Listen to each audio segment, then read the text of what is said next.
I actually wrote this balance because when I had my cortisol levels, they were very low, and I'm going, oh my God, I'm burning out.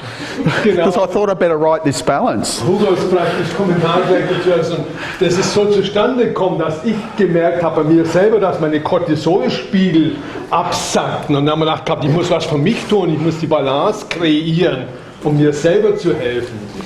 Und vielleicht ist es bei vielen anderen auch so. Okay, so let's go then. Dann lass uns doch mal loslegen. So as I said before, this came as a necessity earlier in the year when I was getting all these tests done back in Australia. Also wie ich schon gesagt habe, es kam aus der Notwendigkeit raus, das Ergebnis hier mit dem Kurs, weil ich damals, also Anfang des Jahres, mal meine Blutwerte habe untersuchen lassen in Australien. And when I had the cortisol test done, und als der Cortisol-Test gemacht worden war, my cortisol levels were low. Dann stellte ich fest, dass meine Cortisolspiegel niedrig waren. And I went, holy fruit tingles. Und ein heiliger Strohsack. That means I'm on the point of burnout, you know, because and burnout is, you know, like when you have low levels of cortisol. Dann dachte ich, bin ja jetzt am Punkt praktisch, am Abgrund des Burnouts. Und Burnout bedeutet eben, niedrige Cortisolspiegel zu haben. And I'd been working on, I had all these ideas about the third stage of stress. Und ich hatte ja schon meine Konzepte und Ideen in Bezug auf das dritte Stadium des Stresses. And that is to do with the, you know, exhaustion phase. Und dieses Stadium hat eben mit der Erschöpfungsphase zu tun. I thought, well, I better start bloody well writing this thing down because I need this balance. Und dann dachte man, na, jetzt mache ich mich aber mal verdammt mal ran an diese Balance, weil ich brauche sie. Okay, and so that was back in March. Das war so um den März rum. And then soon after I came over to Europe, I was over here in March, April teaching. Und dann kam ich bald, nachdem ich nach Europa zum Unterrichten gekommen war, März, April diesen Jahres. And when I was in Austria, I got Alexandra to give me a balance with it. Und als ich in Österreich war, bat ich Alexandra, mir eine Balance genau damit zu geben. And she started using it with her clients. Und sie begann dann auch, es bei ihren Klienten einzusetzen, dieses neue Verfahren. And she specializes in trauma, and she's a psychologist and psychotherapist as well. Sie ist ja spezialisiert auf Traumaarbeit und sie ist eben Psychologin auch und Kinesiologin. And psychotherapist. Und Psychotherapeutin. And she came back and she said, Hugo, this is the best balance you've ever written. Und die hat dann zu mir gesagt, Hugo, es ist die beste Balance, die du je zusammengestellt hast. And I just, you know, was talking to her this morning actually. Und heute Vormittag oder heute früh habe ich schon mit ihr gesprochen. And she's now using it in the psychiatry clinic in a hospital in Austria with the doctors. Und sie verwendet jetzt mittlerweile das Verfahren in der Psychiatrie, also im Krankenhaus in Österreich, in Zusammenarbeit mit den Ärzten.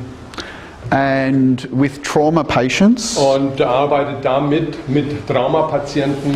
And in their machines, the heart rate variability machines. Und in den Geräten, die haben auch so Herzratenvariabilitätsmessgeräte. They said it's the only thing of all the therapies that actually shows change. Und sagt, das ist die einzige Sache von all den Therapien, die wir kennen, die Ärzte, ne, die eine Veränderung bringt. And so they're like, keep doing what you're doing. Und sagten sie, machen Sie weiter mit dem, was Sie da machen. Okay, so this is what we're going to do today. Glad you came. Das werden wir heute machen. Bist du froh, dass du gekommen bist, dass du den Platz gekämpft hast? Okay, so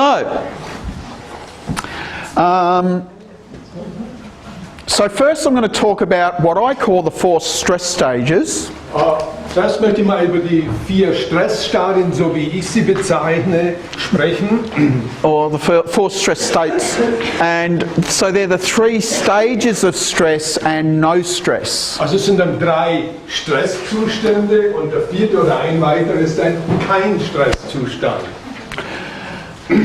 And they, so what I'm going to do is go through a model of physiology for each one. Und werde dann auch das physiologische Modell zu jedem dieser Stadien beschreiben jetzt. And what I mean, because for me, up until we did this burnout, we had the no stress, we had the first stage, the second stage, but we weren't really didn't have a physiological model for the third stage of stress. Also wir hatten schon eine ganz gute Vorstellung oder ein Modell für den Kein-Stress-Stadium, erstes und zweites Stadium, aber nicht so ein tolles oder gutes für das dritte Stadium. And so, well, that's in NK anyway. Also jetzt bezogen, ich spreche jetzt von NK in dem Zusammenhang. Okay. So, I mean, this is the classic map of the 3 stages of stress from Hans Selye. Das ist die klassische Darstellung der 3 Stressstadien von Hans Selye. Which is the Austro-Hungarian guy. Das ist dieser österreich-ungarische Wissenschaftler. I was in Hungary once and I said he was Austrian and they grilled me to... Ich war mal in Ungarn und habe dort unterrichtet und ich sagte dann zu Selye, Ich sage gewesen und dann wurde ich angegrillt oder angegrillt. Anyway, so you got alarm, which is the first stage of stress. Alarm ist das erste Stressstadium. Which is the short-term stress. Das ist der Kurzzeitstress. Fight, flight. Kampf-Flucht-Phase. We got the resistance phase. Dann haben wir die Widerstandsphase. This is the, the long-term stress. Da geht es den Langzeitstress dann. And then you've got exhaustion. Und dann kommt eben das Stadium der Erschöpfung. Okay, which is the third stage of stress. Das ist dann das dritte Stressstadium. Okay, so before I start, I just want to mention the Porges Polyvagal theory. Bevor ich jetzt beginne, möchte ich eben Porges erwähnen mit seiner polyvagalen Theorie. And he's got what he calls, now what he calls stages are nothing to do with the stress stages. This is what he calls the 3 stages of the vagus nerve. Er spricht auch von 3 Stadien, das hat aber nichts mit diesen Stressstadien zu tun, sondern mit 3 Stadien des Vagusnervs. And each has an associated behavioural strategy that the organism uses to cope in that. Im Stadium wird dann eine ganz bestimmte geordnete Strategie vom Körper oder vom Organismus eingesetzt, um eben die Situation zu bewältigen jeweils. And so initially, what really struck me about this was he was talking about the myelinated and unmyelinated vagus nerve. War das eben, als ich las, dass er über den myelinisierten und nicht myelinisierten Vagus sprach. Okay, and I'd never heard of the unmyelinated vagus nerve. Und bis zu dem Zeitpunkt hatte ich von dem nicht myelinisierten Vagusnerv noch gar nichts gehört. In fact, it's very primitive. Tatsächlich ist ein sehr primitiver Anteil. It's present in reptiles. Und den gibt es eben bei Reptilien schon. And that's actually really important. We'll see later when we come and looking at burnout. Und das ist ganz wichtig, wenn wir später dann uns das Thema Burnout noch genauer angucken. Okay, so you can see that it fosters digestion. Fördert die Verdauung. It actually it responds to threats by depressing metabolic activity. Und der reagiert auf Stress, indem er die Stoffwechselaktivität runterfährt. And actually is associated with immobilization behaviors. Und hat eher zu tun mit praktisch bewegungslosen, also immobilisierten Verhaltenszuständen. In the next 4, I call it defeat.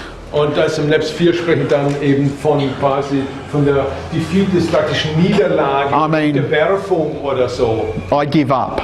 Also ich gebe auf. Or belly up, as we say in English. In Englisch sagt man belly up, ja. Belly up. Second stage is actually the sympathetic nervous system. Und das zweite Stadium ist dann das sympathische Nervensystem. And with the vagus nerve, they call it vagal withdrawal.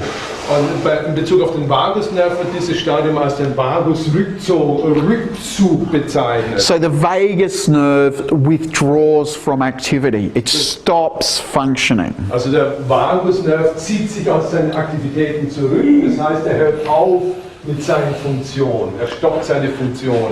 Okay, and sort of that's your fight, flight, you know, adrenaline. Das ist genau die Phase, wo man erkennt, Kampf, Flucht, Adrenalin. Ja, ist ganz sympathisch. Increases metabolic output. Der Metabolismus wird hochgefahren. But it inhibits the visceral vagus, you know. Aber es inhibiert gleichzeitig dabei den viszeralen Vagus. So you stop digesting and things like this. Das bedeutet, die Verdauung stoppt dann, also Verdauungsfunktion. The third stage, das dritte Stadium, is the myelinated vagus nerve. Da kommt jetzt der myelinisierte Vagusnerv mit ins Spiel. So this is where you get, this is actually the parasympathetic vagus nerve. Das ist der parasympathische Vagusnerv. This is actually the no stress state. Das ist im Grunde dann der kein Stresszustand. So you get rapid variations in cardiac output. Da gibt es also schnelle Veränderungen, Variationen in Bezug auf den Output des Herzens. And so that's the heart rate variability.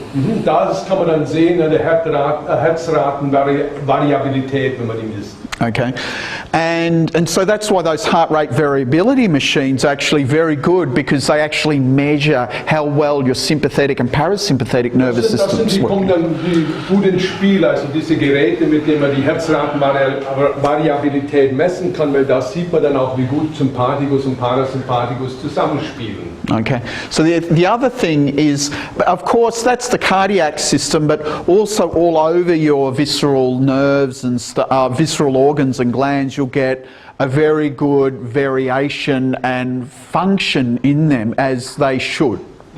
Also das hat sich jetzt bezogen auf die Aktivität des Herzens, also es betrifft auch die anderen Eingeweideorgane, wo dann eben auch die Variation von deren Funktion auftritt in dem Maße, wie sie eben gebraucht werden, so wie es sein soll. Also auch da gibt es eine Schwankung in der Aktivität. But also you get the social engagement system activating. Was dann gleichzeitig eben auch mit ins Spiel kommt, ist das soziale Engagementsystem, wie man sagt, Teilnahmesystem. You know, when you engage with people socially. Also wenn man sich praktisch sozial austauscht mit Menschen. So what's interesting, when you're not stressed, it's very easy to engage socially. Und was interessant ist dabei, ist, dass wenn man nicht unter Stress ist, dann fällt einem das ja sehr leicht, sich so sozial auszutauschen, Smalltalken etc. But when you're stressed out, it isn't, because it gets inhibited. Aber wenn du gestresst bist, dann ist das eben nicht der Fall, weil eben diese Möglichkeit dann gehemmt wird. How many people have been stressed out and then, you know, a good friend of yours saying, you're not engaging with me, but oh yeah, I'm stressed out, and you're trying to, but you can't, you know? Wie oft ist es schon geschehen, dass der guter bekannter Freund etc. Dann plötzlich nicht mehr redet und du sagst dann, Menschenskinder, du sprichst nicht mit mir, du sprichst nicht mit mir. You probably find that in most relationships, right? Ich glaube, das wird in den meisten Beziehungen ab und zu mal vorgefunden, dieses Verhalten. But anyway. So this is the polyvagal theory. So this was very important, actually, you know, later when we look at the third stage of stress, is that the unmyelinated vagus nerve is a part of it. Das polyvagale System, also hat das praktisch beschrieben, und das wird nochmal ganz wichtig, wenn wir uns um das dritte Stressstadium kümmern dann später. Okay, so with the no stress state, mit dem Zustand des Nicht-Stresses, kein Stress. So you've got the myelinated vagus nerve. Da haben wir den myelinischen Vagusnerv. And see this first line is neuroanatomically linked to the cranial nerves that regulate social engagement by a facial expression and vocalization. Da steht denn, dass der myelinisierte Vagus neuroanatomisch verknüpft ist mit den Hirnnerven, die das soziale Engagement über den Ausdruck, über den Gesichtsausdruck und die Vokalisation, die Steuer. So like your eye, you know, your levator palpebrae, open your eyes. Also dein levator palpebrae, also dein Lidanheber, der wird deine Augen öffnen. Your facial muscles. Deine Gesichtsmuskulatur. You know, facial nerve, trigeminal nerve. Der Nervus facialis, der Nervus trigeminus. your middle ear muscles. aber auch deine Mittelohrmuskeln. You can actually hear what people are saying to you. Dann hörst du auch, was dir Leute... How many times are you stressed out and someone says something to you and you just don't capture it? Kennst du das, wenn du unter Stress bist und jemand dir aber was sagt und du kapierst es dann eigentlich? And then you say, you never listen to me. You're like, oh, and then you even get more stressed out and then you hear less. It's like vicious circle. Dann hörst du den Kommentar, du hörst mir nie zu und dann kommst du aber noch mehr Stress und dann hörst du noch weniger und so weiter. So spult sich das dann hoch.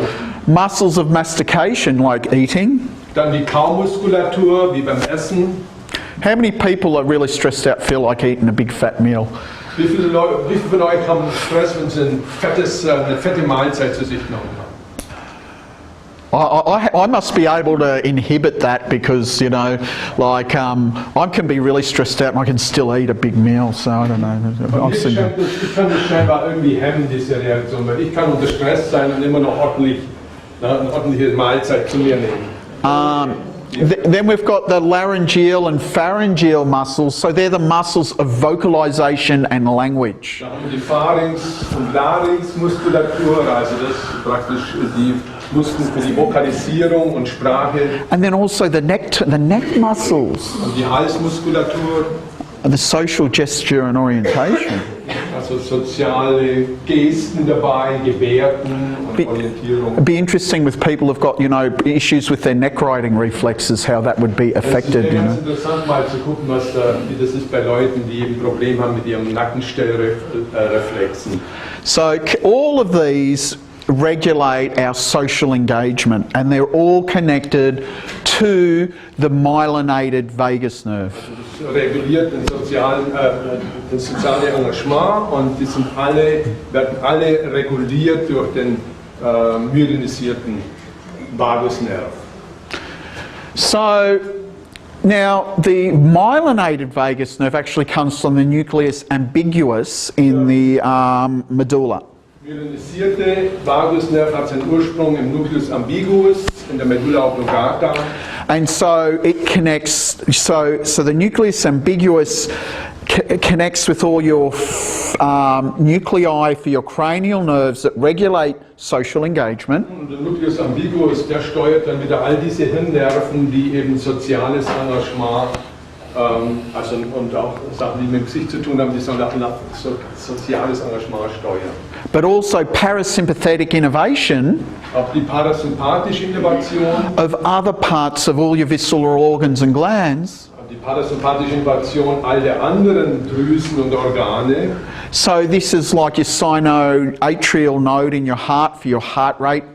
Ja, wie der Sinusknoten oder der Vorhofknoten da im Herz, der eben die Herzrate reguliert. Your respiration, for example. Die Atmung beispielsweise auch. And it also it calms it down, so it actually produces really relaxing states. Der beruhigt diese Aktivitäten, das heißt, er erzeugt entspannte Zustände. It lowers blood pressure, inhibits the sympathetic nervous system. Blutdruck wird erniedrigt, das sympathische Nervensystem wird gehemmt.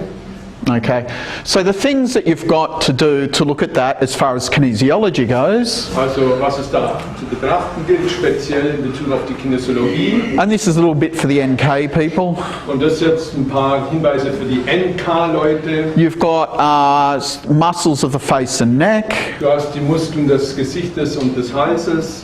so that's the body structure hologram. Das wäre innerhalb des Körperstrukturhologramms.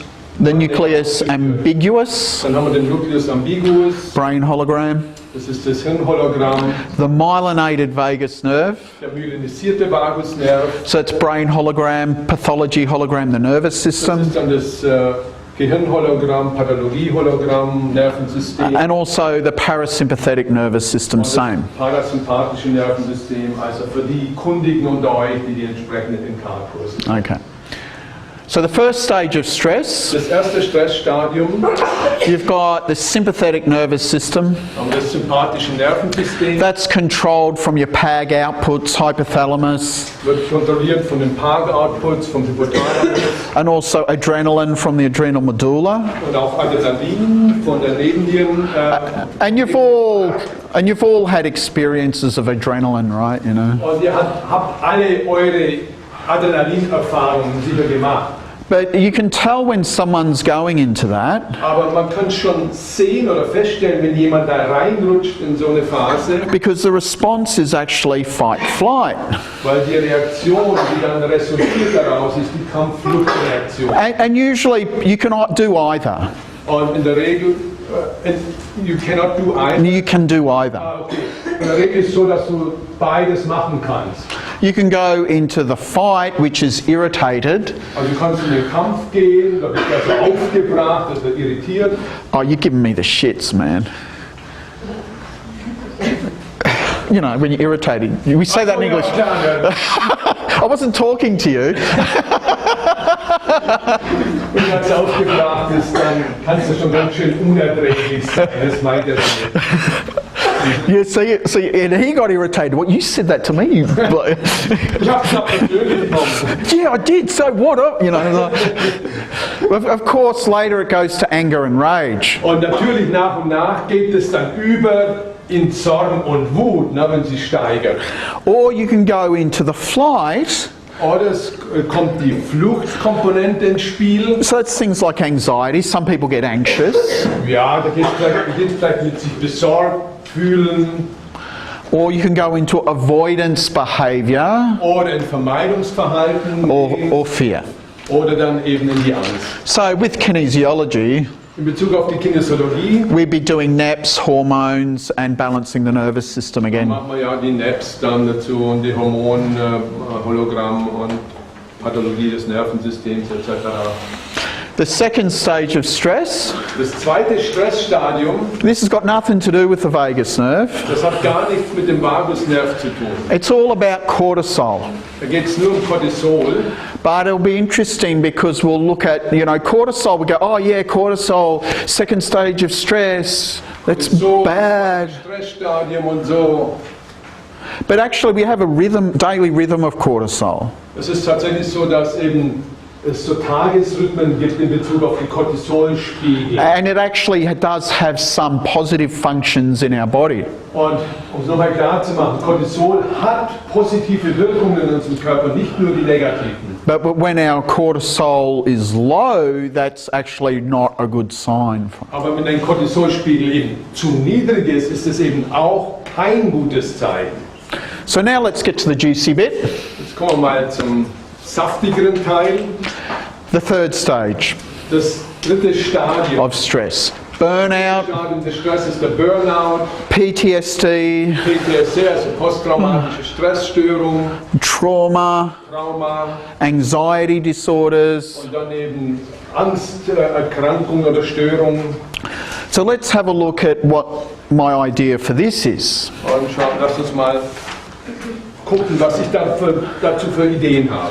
And there's the physiological model that I've come up with has got three parts to it. Und das physiologische Modell, das ich dafür erstellt habe, hat 3 Teile. Reverse T3, I haven't mentioned that yet, have I? Das habe ich noch gar nicht erwähnt bis jetzt. Das Reverse T3, And I'll explain that in a minute. und da gehe ich gleich noch näher drauf ein.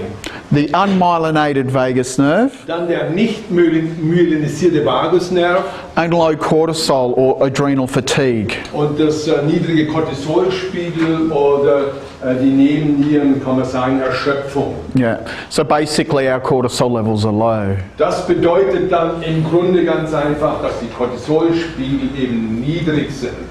So let's talk about the thyroid first. Dann sprechen wir zunächst mal über die Schilddrüse als erstes. So the thyroid hormone Das Schilddrüsenhormon is made in the thyroid gland, wird eben in der Schilddrüse produziert and it's made from tyrosine and iodine. und wird aus Tyrosin und Jod hergestellt als Bausteine. The two products are, it says 3, but it should be 2. I had 3 on my brain. Da steht jetzt 3 dort, aber es wird 2 sein. Die 2 Endprodukte davon sind dann T3, einmal T3 which is made up of 2 tyrosine and 3 iodine, und es besteht dann aus 2 Tyrosinmolekülen und einem Jod. and T4, 3 Jods, Entschuldigung. Und dann das T4, which is 2 tyrosine and 4 da haben iodine. wir auch 2 Tyrosinmoleküle, aber 4 Jod. T3 is the hormone.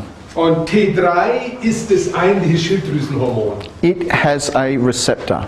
Und dafür gibt es dann eben einen Rezeptor. T4 or thyroxine Das T4 oder auch als Thyroxin bezeichnet, is not a hormone ist kein Hormon and is converted to T3 in the liver. und das wird in der Leber in T3 umgewandelt.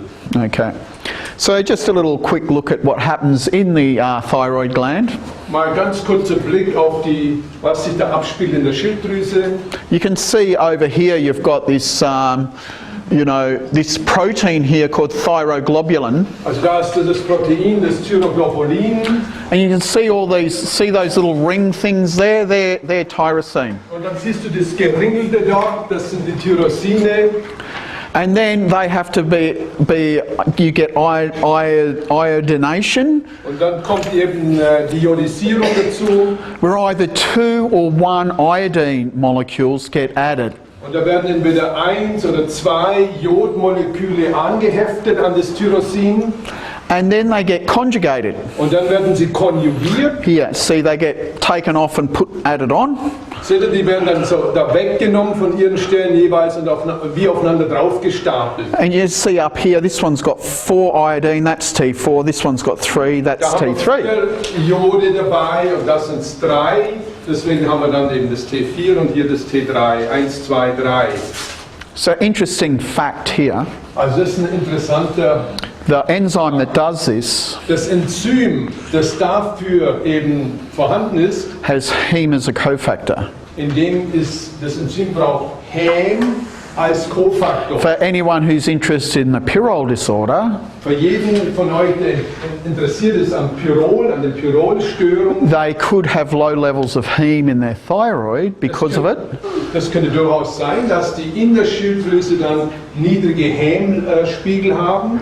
Which would then mean they would have low levels of thyroid hormone being produced. But that's something else. That is a Pyrrole issue. Das würde dann bedeuten, dass sie wenig eben Tyrosin produzieren, also Schilddrüsenhormon produzieren. Aber das ist jetzt ein anderer Faktor. Also der hat mit den Pyrrolstörungen zu tun. Diejenigen, But damit auskennen, wissen, was er meint. that is a story for another day. Aber das ist eine Geschichte von anderen, weiteren Tagen. Okay. So we've got, once in the liver, Wenn es dann mal in der Leber ist, there's 2 enzymes. dann gibt es in der Leber wiederum 2 Enzyme. You know me, those who know me, I like to have my enzyme numbers and genes and all this. Wenn ihr mich kennt, und ihr kennt mich ja, ihr wisst ja, ich habe gerne meine Enzymnummern und ähnliches. So you've got the first one, Das erste, enzyme number 121994. das ist da eben das 1,21,99.4. That's thyroxine 5-deiodinase. Thyroxin 5 Deiodinase. That converts T4 to T3 and T3 to T2. Und dieses Enzym konvertiert eben T4 in T3 und dann das T3 in T2. Interesting, another fun fact I found out. Und ganz interessant, ein weiterer interessanter Faktor. Did you know there's actually, I always thought there was 20 amino acids coded for to proteins. Ich dachte mir immer, es gibt 20 Aminosäuren, die eben kodiert werden für Proteine, um Proteine zu bilden. Do you know that's bullshit? Wisst ihr, dass das Quatsch ist? There's 21. Es gibt 21. It's like 21. 21. 21, nicht 20. Selenocysteine is an amino acid that is coded for in the DNA under very special circumstances. Selencystein ist auch eine Aminosäure, die auch in den Codes vorkommt für bestimmte Proteine. And its codon is actually a stop codon. Und das Codon dafür in der DNA ist ein Stop-Codon. And very importantly, you need selenium, Und was obviously. jetzt ganz wichtig ist, dazu brauchst du das Selen. And it's actually identical to cysteine, except it's got a selenium instead of the sulfur in the Das same ist spot. Cystein, identisch mit Cystein. But it's got a selenium instead of the sulfur. Es ist fast identisch mit dem Cystein, aber anstatt des Sulfurs, des Schwefels, hat es eben ein Selen. But to do it, you need B6 as well. Aber um das dann eben machen zu können, braucht der Körper auch Vitamin B6. So who's going to have a problem with that? Wer wird jetzt wieder an euch Kundige, wer würde damit ein Problem haben müssen? Tirol Die people. Tirol-Leute, die Tirol. And because if you don't have selenium or B6, Denn wenn du kein Selen hast oder kein B6, nicht ausreichend bei because then it doesn't code for selenocysteine, dann wird für das Selenozystin gar nicht kodiert. so then it goes back to being a stop codon. Dann fällt es wieder zurück in sein Stop-Codon-Dasein. And so then what happens is you get you get a shorter protein that's non-functional. Dann erhältst du dann als Endergebnis ein kürzeres Protein, das eben die Funktion nicht hat, also nicht funktioniert.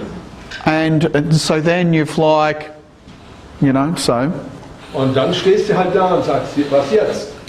selenium B6, Selen, important for thyroid function, for thyroid hormones. Selen und B6 eben ausgesprochen wichtig für Schilddrüsenfunktion aufgrund eben. So then you've got this other enzyme, Dann haben wir ein weiteres Enzym, almost identical number and name, fast identisch zu dem da, fast, und der Name auch. and it converts T4 to reverse T3. Und das praktisch wandelt dann T4 in Umkehr T3, also RT3. And T3 to T2. Und dann das T3 wiederum in T2. Not reverse T3, T3 to T2. Und zwar, da meint man jetzt, das ist jetzt nicht das Reverse T3, nicht das Umkehr T3, sondern das T3 zu T2. Macht also beides. So that means you don't have an enzyme to break down reverse T3, which... Und das bedeutet dann, du hast kein Enzym, das die RT3 eben spaltet. So again, that is has this selenium thing as well. Und da ist auch wieder dieses Selenoprotein mitbeteiligt, das wir oben schon... So what's the difference between the two? Was ist denn der Unterschied zwischen den beiden? What you see is on T3, the iodine's off this back one here, T3, das siehst du das Jod hier bei dem hinteren da. but reverse T3, it's taken off this one instead. Und das wird da weggenommen stattdessen. So that means even to test for reverse T3, Ja. Selbst wenn ich auf RT3 teste, what you've got to do, what you see, you have to do a special test because they're isomers, if you weigh them, they weigh the same thing. So you actually have to do a special reverse T3 test. also du brauchst einen speziellen RT3-Test, weil die wiegen gleich viel, das sind einfach Isomere und unterscheiden sich vom Gewicht nicht. Also du brauchst dann eben einen speziellen Test, um das RT3 überhaupt messen zu können oder erkennen zu können. So why the hell do we produce reverse T3 anyway? Und dann ist natürlich die große Frage, warum zum Kuckuck produzieren wir denn wir überhaupt dieses RT3? Well, this is something I learnt. Das ist was ich gelernt habe. It's actually, the enzyme to produce it is highly expressed in the pregnant uterus, placenta, fetal and neonatal tissues. Sehr stark exprimiert. Can you repeat that again? Is highly expressed in the pregnant uterus, the placenta, fetal and neonatal Wird tissues. sehr stark exprimiert eben in der schwangeren Gebärmutter, in der Plazenta und im fetalen und neonatalen Gewebe. Oh, so what that does is it makes sure you don't have too high levels of T3 during the fetal development. Das sorgt einfach dafür, dass man nicht zu hohe Spiegel von T3 während der fetalen Entwicklung eben haben können. So it prevents excess T3. Also das sorgt dafür, dass zu viel an T3 verhindert wird. So that the fetus doesn't have adult levels of T3 exposure. Sodass eben der Fötus nicht eben adulten praktisch Spiegeln von T3, von Schilddrüsenhormonen ausgesetzt ist. Therefore it's really important in mammalian development. Deswegen ganz wichtig bei der Entwicklung bei Säugetieren. Okay.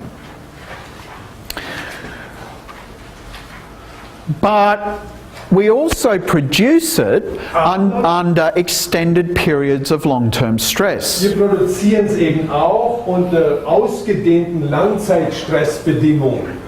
So, okay, Produziert. unless your client is a fetus, which you could, you know, I've balanced fetuses before, you know. Wenn dein Klient nicht gerade ein Fötus ist, und ich habe Föten auch schon balanciert, keine Sorge. But people tend to have more, you know, adults that are stressed out to the max and, you know, at the point of burnout. There's not many fetuses at the point of burnout, you know. Ich glaube, das ist schon mehr bei den Erwachsenen. Well, they could be. So gestresst ist es, dass man schon an der Lippe zum Burnout steht. Das haben die Föten wahrscheinlich noch nicht so. Das wirst du noch nicht so häufig entdecken bei Föten. So, now, T3 is actually how it works, is an antagonist at the T3 receptor. Also das RT3 ist ein Antagonist am T3-Rezeptor, antagonisiert T3. That means it blocks the T3 receptor. Das bedeutet, dass das RT3 den T3-Rezeptor blockiert. Okay, and if it blocks the T3 receptor, it means if T3 comes, it can't get at it. Das heißt, wenn der blockiert ist und T3 dann kommt, dann kann T3 eben an den Rezeptor nicht andocken, weil es blockiert ist durch RT3. So theoretically, this could contribute to burnout by inhibiting the metabolizing functions of T3. Also das könnte dann zum Burnout beitragen, weil es praktisch die Stoffwechselfunktion des T3s hemmt. Okay. Stoffwechsel praktisch gebremst wird. And it also means that you've only got a certain amount of T4 in your liver. Und das bedeutet auch, denn du hast nur eine bestimmte Menge an T4 in deiner Leber. That means T3 and reverse T3 are competing with each other. Das bedeutet, dass T3 und RT3 miteinander eben im Konkurrenzkampf sind. For production, because, you know, they both need the T4. Weil, also da geht es einen Konkurrenzkampf um das T4, weil RT3 und T3 brauchen beide als Baustein vorneweg T4, also die kämpfen sozusagen um T4. So what they call, so high levels of reverse T3, they call it reverse T3 dominance, which means you've got reverse T3 dominating over T3. Und diesen Zustand, der wird dann bezeichnet als RT3-Dominanz, weil praktisch dann das RT3 im Grunde das T3 dominiert, also im Vordergrund steht, wenn mehr davon produziert wird. So I drew this diagram. Dann habe ich dieses Diagramm gezeichnet. So you've got the thyroid, you produce T3 and T4. Wir haben die Schilddrüse, die produziert T3 und T4. That goes to your target tissue. Landet dann eben im Zielgewebe. The T4 then goes to the liver. Das T4 kommt in der Leber an. And that actually there's a competition to make T3 and reverse T3. Und dann gibt es eben diese Konkurrenz in der Produktion zwischen T3 und RT3.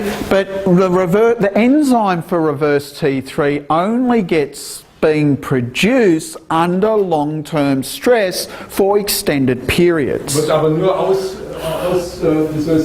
exprimiert, dieses Enzym, das notwendig ist, um RT3 zu produzieren, nur unter Bedingungen von Langzeitstress wird es vermehrt gebildet und dann kann der Körper eben RT3 bilden.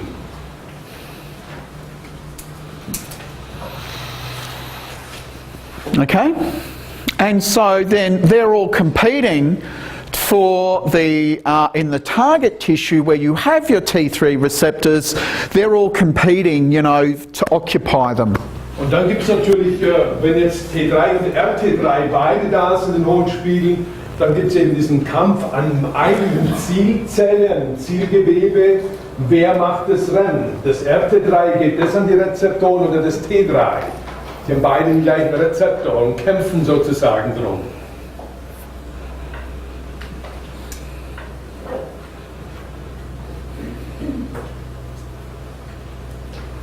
Okay?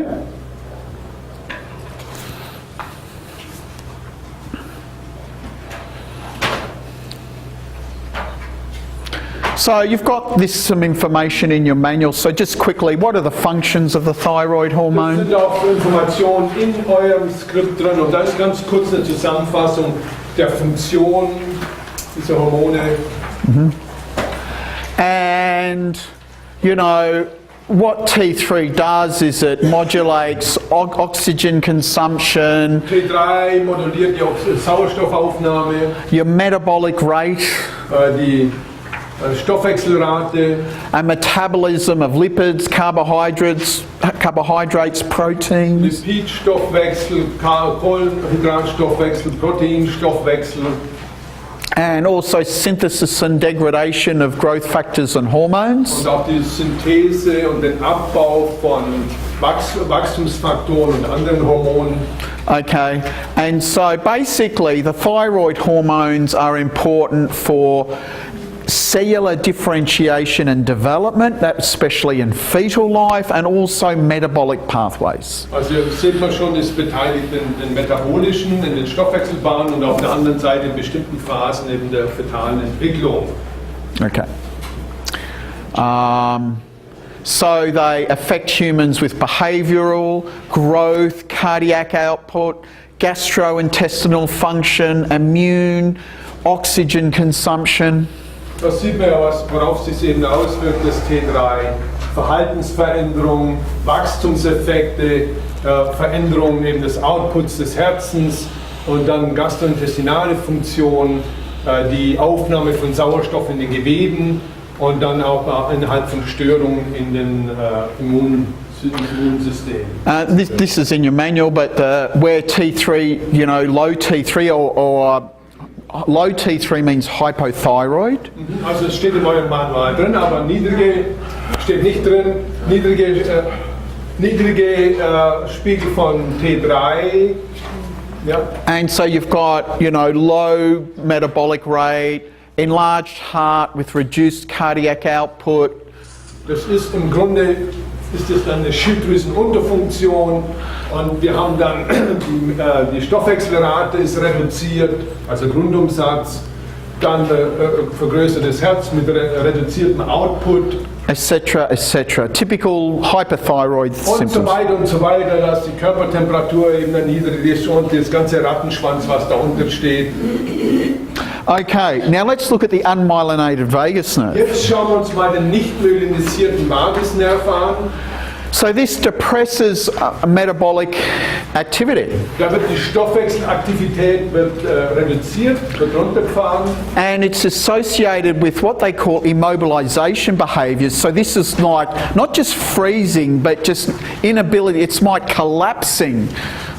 Also Immobilisationsverhalten wird dadurch eben hervorgerufen. Also da geht es nicht nur einfach sich nichts tun, sondern es ist praktisch wie wenn man förmlich kollabiert, völlig immobil wird. So this is like defeat. Also praktisch wie wenn man eine Niederlage, wenn man sich unterwirft, aufgibt. Feigning death. Feigning ist Pretending to be dead. Fast tot, ne? So praktisch. No, some animals have that as a survival. Todstellreflex ist damit gemeint, dass man so tut, als ob man schon tot wäre, in der Hoffnung, dass man dann nicht weiterhin belästigt wird.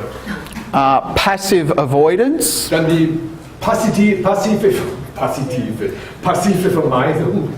Behavioural shutdown. Und dann verhaltenspraktisch Stopp, praktisch ein Runterfahren. And syncope or fainting. Und dann Synkopen oder wir sagen dann halt Ohnmacht.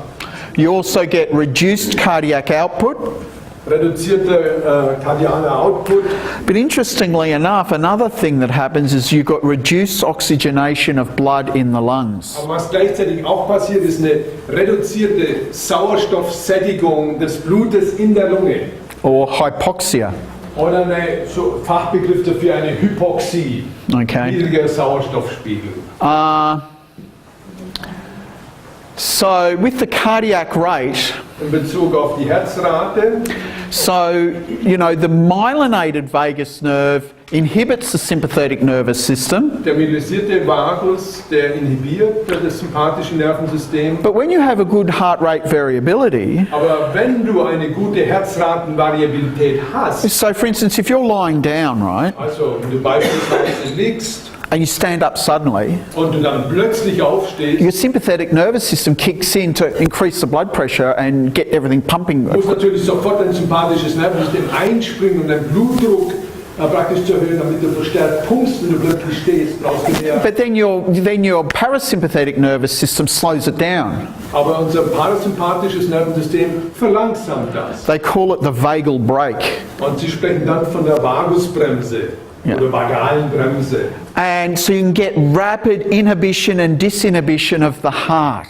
Das heißt, dann haben wir eine sehr schnelle Inhibition und Disinhibition des Herzens als Ergebnis davon. So you can rapidly be excited and then calm down. Das heißt, du bist dann sehr schnell erregt oder angeregt und kannst sehr schnell wieder dich bewegen. And you can change your blood pressure quickly depending on your Und demands. kannst dann eben den Blutdruck sehr rasch verändern, je nachdem, was gerade gefragt ist, und zwar ad hoc. So if you get a problem with this, Wenn du damit aber ein Problem hast, then you have to start using other things to do that. dann musst du andere Sachen rekrutieren, um eben das zu tun, was nicht mehr geht. And this is the 3 stages of Und stress. da hast du dann die 3 Stressstadien. They are functional in the short term, Die sind kurzfristig funktionieren die gut, also sind sie sinnvoll. but in the long term they can create damage and problems. Aber wenn sie dann langfristig erhalten bleiben oder vorliegen, dann können sie eben zu Schädigungen und Problemen führen. So, you know, if we're not using our parasympathetic nervous system, we can have all kinds of problems. Wenn wir unser parasympathisches Nervensystem nicht zum Zug kommen lassen, dann haben wir alle möglichen Probleme als Resultat davon. So the unmyelinated vagus nerve, Der nicht myelinisierte Vagusnerv, that comes from the dorsal vagal nucleus. der entspringt vom Nucleus dorsalus nervus vagi, also vom dorsalen Vagusnerv. So remember the myelinated one was from the nucleus ambiguus. Der myelinisierte, wenn ihr euch erinnert, der kommt vom Nucleus ambiguus, das ist sein Ursprungskern. It provides low tonic influences on the heart and bronchi. Also da ist Low Tonic Influence, also nur sehr geringe tonische Einflüsse aufs Herz und die Bronchien vermittelt der. And this is from the way that reptiles modulate their cardiac output and their respiratory function. Und das kommt noch daher aus der Reptilienzeit, so wie die ihre Atmung und ihre kardialen Funktionen modulieren. Because mammals have a greater dependency for oxygen.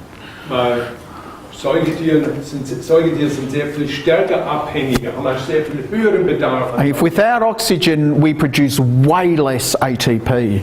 Und ohne Sauerstoff produzieren wir als Säugetiere extrem viel weniger ATP. So we're very vulnerable to depletion of oxygen. Deswegen sind wir sehr, wie soll ich sagen, verletzbar durch Abfall von Sauerstoff. Also wenn man einen niedrigen Sauerstoffspiegel hat, hat starke Wirkung bei uns. So it provides this inhibitory input to the sinoatrial node, that's your pacemaker of your heart. Hat also dann einen inhibitorischen Einfluss auf den Vorhofknoten und den And this is triggered by hypoxia. und wird ausgelöst durch die Hypoxie. This is adaptive for reptiles but lethal in mammals. Und das ist bei Reptilien ist das praktisch ein adaptives Verhalten, aber bei Säugetieren würde das ein Letalverhalten sein. Das heißt, man würde hops gehen dabei.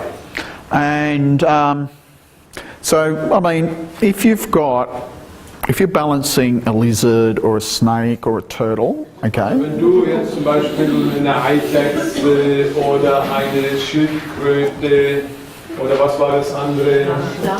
Schlange. Balancierst, also wenn du die auf der Liege hast. otherwise, well, you know, people sometimes want to get their pets balanced. You Oh know? nein, das kommt schon vor, manchmal wollen die Leute ihre Haustiere eben balanciert wissen. It's actually something we have to be aware of because it's actually, if the unmyelinated vagus nerve starts becoming overactive, then we've got problems. Also wenn der unmyelinisierte Vagusnerv überhand nimmt, dann gibt es Probleme. So it's also involved with bradycardia. Und auch eben dann bei Bradykardie, also bei viel zu langsamem Herzschlag, spielt es eine Rolle. But it must be noted it does have a beneficial function in humans. Aber wir müssen trotzdem anmerken, dass eben auch dieser unmyelisierte eine wichtige Funktion hat, oder sagen wir mal eine nützliche Funktion hat beim Menschen. So under normal conditions, it actually helps our digestion. Unter normalen Bedingungen ist es so, dass er unsere Verdauungsfunktion. I don't yet know if you remember at the start, I said I had 3 things up there. One of them was digestion, you know, for the Am Anfang unmyelinated. sagte ja schon, da hatte ich so 3 Faktoren und ein Faktor davon war die Verdauung. But if it's upregulated, Aber wenn er hochreguliert ist, then we have pathological conditions, dann führt es eben zu krankhaften Bedingungen. such as ulcers, Und zum Beispiel colitis, haben wir dann Geschwüre und was weiß ich, Darmen- und Dickdarmentzündungen. then we've got a problem. Dann haben wir ein Problem. So neurochemically, Neurochemisch, the myelinated vagus nerve has preganglionic neurons that have acetylcholine. Myelinated Vagus hat präganglionäre Neuronen, die als Neurotransmitter das Acetylcholin haben. Nicotinic receptors in the vagal ganglion. In dem Vagusganglion gibt es nikotinische Rezeptoren. And postganglionic neurons have acetylcholine as well. Und die postganglionären Neurone, die haben auch Acetylcholin als Transmitter. But in the target tissue, you've got the M3 muscarinic receptor, except for in the heart, you've got the M2 muscarinic receptor. Aber im Zielgewebe sind dann Muskarinrezeptoren, muskarinerge Rezeptoren M3, vom Typ M3. Und auch mit Ausnahme vom Herz, da sind es dann M2. Then the unmyelinated vagus nerve Und der unmyelinisierte Vagusnerv, has preganglionic neurons have acetylcholine. das ist auch so, die präganglionären Neurone haben Acetylcholin. Nicotinic receptors in the vagal ganglion Und im Vagusganglion sind dann die nikotinischen Rezeptoren. but the postganglionic neurons have VIP and nitrous oxide. Und es ist ganz interessant, dass die postganglionären Neurone VIP als Neurotransmitter haben und Stickoxid. So, Intestinales Polypeptid ist VIP. yeah, vasoactive intestinal polypeptide. So just one last thing before I start taking questions. Also noch eine Sache, eine letzte Sache, bevor ich dann für die Fragen offen bin. I just got these couple of charts of cortisol levels, daily cortisol levels. So ein paar Tabellen eben, Darstellung von den Cortisolspiegeln, wie die sich im Laufe des Tages verändern. You know this, notice it peaks really early in the morning. Man sieht ganz früh, schon früh am Morgen, da geht es dann hoch, da treten dann die Spitzen auf. And we'll see once we get to the kinesiology where we can test for the time of day. Also wir werden das sehen, wenn wir zum kinesiologischen Teil kommen und auf die Tageszeit prüfen innerhalb dieses Ablaufs. What Alexandra told me is she always finds it between 7 and 9 in the morning is what shows for people. Und sie sagt es immer so, zwischen 7 und 9 findet es die Alexandra bei den Leuten, mit denen sie gearbeitet hat. And you can see that's right when it peaks. Und da kann man sehen, das ist praktisch genau der Zeitpunkt, wo die Spitzen sein sollten. Because so someone with adrenal fatigue, Jemand mit Nebennierenerschöpfung, what you'll find is that it'll be low at that time of day. dann wirst du dann feststellen, dass die in der Zeit, in diesem Zeitspanne da, wo die hoch sein sollen, dass sie da zu niedrige Spiegel haben. Das sind dann die Outgeburnten. Okay, you've been great, and I bet you've got lots of questions, so we'll start with question time now. Einfach fantastisch. Who's got a question? Jetzt ist Fragenzeit, jetzt ist die Gelegenheit zu fragen da. Und falls jemand eine Frage haben sollte, jetzt ist der Moment gekommen. Yes? Ihr habt vorher gesagt, dass ein Säugling jetzt noch keinen irgendwie so einen Stresspegel haben könnte oder Nicht so viel Schilddrüse. Ja, nicht so viel Schilddrüse.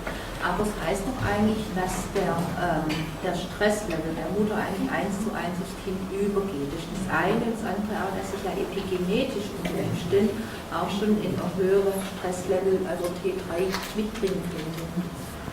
I mean, there are two things when you talk about the fetal development. You said it's important for the fetus to have low stress, and I said it's about low T3. Yeah, it was just it was not being exposed to adult levels of T3. Ja, es geht nur darum, dass der Fötus noch nicht den adulten, den erwachsenen T3-Spiegeln ausgesetzt sein darf oder soll. Das war der Punkt. Ja. Und also ein bisschen, er hat es ein bisschen anders gesagt, wie du es interpretiert hast. Ja. Yep. Any other questions? Have I been that clear? War es so klar, dass es keine weiteren Fragen gibt. Das ist ja sensationell. Das heißt, wenn man dann bei Schilddrüsenproblematik zum Beispiel reines T3 dazu gibt, dann wird es vom Prinzip her gar nicht richtig aufgenommen, wenn ich so einen reversiblen T3... So if I would give as a medication T3 for people with thyroid problems, so the T3 wouldn't have, wouldn't be absorbed or used that much, or, But they don't, do they? Machen Sie das? Ja. Yeah, they do. They do? Okay. They of course hope to up the T3. Oh, okay, usually, I thought it was usually T4 they give, but not, it's T3. Oh, nowadays they do. Oh, okay, we'll see. Well, I mean, the thing is, what you have to understand is that the point is, why produce T4 anyway? Also die erste Frage ist T4. Ja, T4. T4. Warum? Die erste Frage ist natürlich warum produziert man zunächst mal überhaupt T4? And that is, it's a way of regulating the levels of T3. Und das ist einfach deswegen der Fall, dass ich auf die Art dann eben die T3-Spiegel, die daraus resultieren, regulieren kann. Da ist eben ein Schritt dazwischen. Because if we just had T3, denn wenn wir nur das T3 hätten, because T3 is a very fast stimulator of metabolism. Weil T3 stimuliert den Stoffwechsel sehr rasch. And T4 is a slower one. Und T4 langsamer. But obviously if they're giving people T3 as a medication, aber wenn die dann auch T3 auch als Medikament verordnen, that means you would be bypassing all that reverse T3 stuff. And, dann würdest du praktisch an diese ganze Mechanismus, der hat auch mit dem RT3 zu tun, aber würdest du kurz schließen. Because actually, when I was looking at when you look at the structure of T3 and T4, technically they're both amino acids. So. Wenn du die Struktur anschaust von T3 und T4, dann kann man sagen, technisch gesprochen sind das beide Aminosäuren. They fit the model for of an amino acid. Passen also zum Modell oder zum Konzept von Aminosäuren. So. But it also would be a funny thing to do if you have RT3 low thyroid effect and then you give T3 in order to overcome it, but RT3 is there because it wants to buffer the stress. So what condition do you create by that? I don't know. Okay. I mean, the thing is, you'd have to look at the symptoms of the patient. Does the patient have hypo or hyperthyroid or normal thyroid symptoms? If the patient's still exhibiting hypothyroid symptoms, then the reverse T3 is still dominant. Exactly. But if it actually, because remember, say you've got in your blood pool, you've got. Du hast in deinem Blutpool.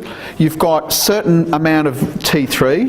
Wenn du da einen gewissen Level hast oder Menge an T3 zur Verfügung. And a certain level of reverse T3. Und ein bestimmtes Lager von RT3. So just imagine it's like this. Stell dir mal vor, es wäre folgendermaßen. So if this is your blood pool, you've got like, T3 and reverse T3. Der gesamte Pool wäre im Blut und da hattest du dann T3 als Lager und RT3, beides. And if this is the T3 receptor, und wenn wir da den T3-Rezeptor haben, they're both going to be competing to get in there. Dann sind die ja sozusagen in Konkurrenz. Beide wollen sie an den Rezeptor ran. So if T3 gets in there, you get metabolism. Wenn T3 reinkommt, wenn T3 in den Rezeptor kommt, dann wird der Stoffwechsel angeregt. If you get reverse T3 in there, wenn du RT3 da drin hast, then you don't get metabolism. Dann hast du keine Stoffwechselaktivierung. But you also block T3 from getting in there. Aber du blockierst gleichzeitig eben noch das T3. Das kann dann nicht da randocken, wenn das da drauf sitzt. It's the double whammy. Also das ist so ein Doppelwhopper. Doppelwhopper? Doppelwhopper. Weil einerseits das RT3 den Stoffwechsel als solchen überhaupt nicht anregen kann, das kann nur das. Und zweitens, das Hormon, das den anregen könnte, noch aktiv blockiert wird. Deswegen ein Doppelschlag. And the other thing you've got to remember about hormones and receptors Und was es auch zu erinnern gilt oder daran denken gilt, is that they occupy the receptor, bei Hormonen und Rezeptoren ist es ja so, Hormone besetzen dann den Rezeptor. but they're also released from the receptor. Aber die werden dann, wenn sie mal da drauf sitzen, auch sich wieder lösen davon. So throughout the day, Also so im Laufe eines Tages, this T3 receptor da ist es so, dass dieser T3-Rezeptor might be a bit of a floozy, ist vielleicht ein bisschen ein Flittchen, and have a bit of reverse T3, bit of T3, hat dann mal ein RT3 und dann wieder T3. You'll have a bit of you, I'll have a bit of you, So and, passt, ja. so they'll, but in the end you'll actually, depending on the ratio, Aber am Schluss hängt es von dem Verhältnis ab. you'll get like an effect of if you get more of this, which is RT3 dominant, then you'll effectively block it and you'll get hypothyroid symptoms. Also wenn du zu viel davon hast, dann wird tatsächlich der im Grunde blockiert, weil der dann mehr den Rezeptor besetzt und dann hast du Symptome der Schilddrüsen. Symptome der Schilddrüsenunterfunktion. So if you take T3 as a Wenn medication, du jetzt an der Stelle dann hergehst und T3 als Medikament nimmst, obviously you'll raise this, dann wird dieser Pool natürlich erhöht, künstlich. which in a way it's probably better than T4, because if you give T4, remember T4 can either go either way, can go this way or that way. Es wäre in der Situation wahrscheinlich wirksamer, T3 zu geben, weil wenn ich T4 gäbe, dann wird das ja wieder, kann ja das ja sowohl in T3 als auch RT3 verwandelt werden. Aber wenn es das T3 schon pur gibt, But if you raise your T3, then you'll probably raise the ratio of T3 to RT3 and probably start overcoming the hypothyroid symptoms. und dann kann es durchaus sein, weil dann das Verhältnis T3 RT3 dann erhöht wird, also zugunsten von T3 und dann hat es dort mehr Wirkung und dann wirst du dann mehr Schilddrüsenhormonwirkung haben als, ja, und dann wird der Stoffwechsel wieder angeregt werden. And my big question is, does it make sense if you are chronically stressed out because the body does that as a preventative to get that? Well, that's why we're going to see kinesiology, because we're going to kick that thing's Meine ass. Frage ist halt die gewesen, Hugo, meinst du, das sei sinnvoll, wenn der Körper hergeht unter chronischen Bedingungen, sich runterzufahren, dass die Schilddrüsenhormone eben nicht ankommen, damit man nicht noch weiter ausbrennt und jetzt gebe ich künstlich dann T3, dann würde ich praktisch diesen Regulationsmechanismus, das wäre wie ein Aufputscher. Ne? But well, let's get one thing clear. Aber lasst uns mal eine Sache klar. I mean, here we're talking about the kinesiology. Wir sprechen ja hier über den kinesiologischen Aspekt. How to balance the physiology of burnout. Also bei uns geht es, in dem Kurs geht es darum, wie ich die Physiologie des Burnouts balanciere. The person still has to resolve the issues that caused it. Die Person muss natürlich immer noch die Themen, die Probleme lösen, die diesen Burnout verursacht haben. And that usually involves, things like psychotherapy, psychology, or what are other things, because you still have to come to terms and resolve that. Also da brauchst du dann vielleicht, was weiß ich, dann Psychotherapie oder und so weiter und so weiter. Das geht jedenfalls auch darum, dass eben diese Umstände bearbeitet werden, die eben dazu geführt haben. Ich meine, logisch. Aber du bist mal draußen aus dem. Okay? Any other questions? Sonst noch Fragen? Kind of interesting. Yep. Wie ist das mit dem Cortisol bei nachtaktiven Menschen? How about the cortisol with nocturnal humans? Well, you can see that's a circadian release. Das ist innerhalb des zirkadianen Rhythmus. So it's involved with your circadian rhythm. Also es hat sozusagen, die Cortisolspiegel sind synchron zu deinen zirkadianen Rhythmen. Also zirkadianen Rhythmen. Some people have issues with sleep and stuff, but that's also tied in with this. So, so people who work shift work, obviously they might have some issues with that, but that could contribute to them going into burnout, Also erstens mal können sich die zirkadianen Rhythmen verändern, da gibt es Schwankungen, aber auch manche Leute haben einfach Schlafprobleme oder Leute, die Nachtschicht arbeiten. Das könnte damit dann interferieren und die haben auch eine höhere Gefahr, im Burnout zu landen. Okay? Have you got it? One more question? Habt das geschnallt? Ja. ist das bei Jugendlichen, sagt man ja, dass sie mehr haben, am Morgen fit zu werden? We say that the adolescents they have more problems to get active in the morning. Oh, yeah. And they are more active at night. Yeah, there's a lot going on with all their hormones there, Also isn't da there? spielt sich halt auch alles Mögliche ab mit deren Hormonen.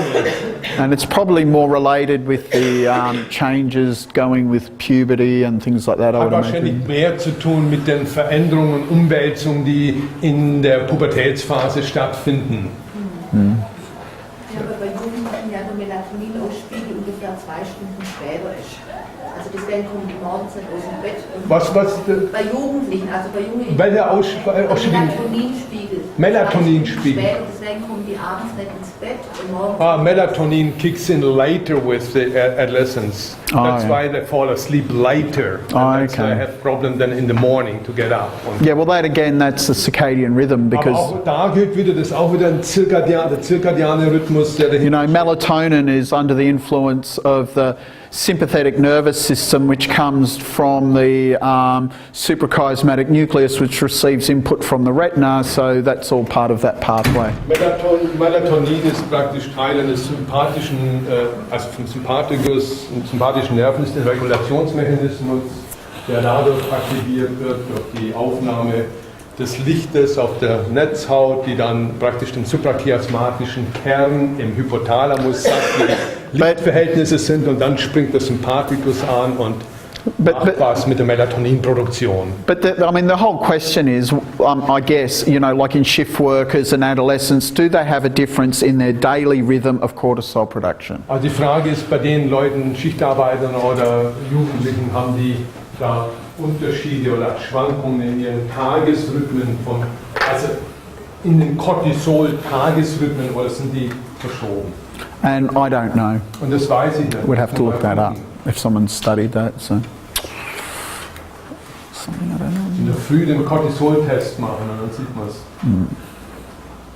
Any other questions, or should we go for coffee? Noch weitere Fragen oder soll man Okay. des Kaffees frönen? Okay. So let's go take a coffee. Then we'll come back and we'll start looking at the kinesiology. Also, Kaffeezeit, ihr könnt euren Kaffee oder sonstiges euch genehmigen. Und nach der Pause schauen wir uns den kinesiologischen Part an des Ganzen. Wie arbeitet damit?